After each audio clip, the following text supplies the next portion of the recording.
And on the eighth day, God looked down on his planned paradise and said, I need a job creator. So God made a small business owner.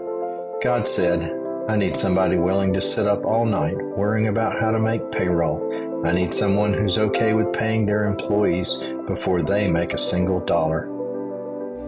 I need someone who will take all the risk to sign the front of the check so that others have the privilege of signing the back. I need someone who will risk their life savings just to break even every year and hope that the next year will be better.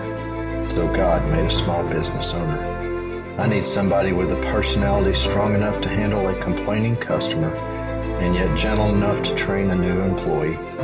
Somebody to run payroll, stock the shelves, skip lunch, run across town to hand deliver an order to an elderly customer, work late, and not get back to your own house until 10:30 p.m. So God made a small business owner. I need somebody who will work 70 hours a week, every week, and be able to tolerate the media and even their own friends saying that business owners aren't paying their fair share.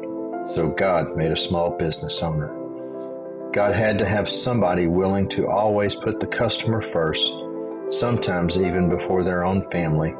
God needed someone willing to open early, stay open late, miss the kids' baseball games, just so other parents wouldn't have to. So God made a small business owner. God needed someone who would get people what they need, when they needed it, for a fair price. Someone who could be a living example of the old-fashioned virtues of self-reliance, hard work, and not spending more than you make.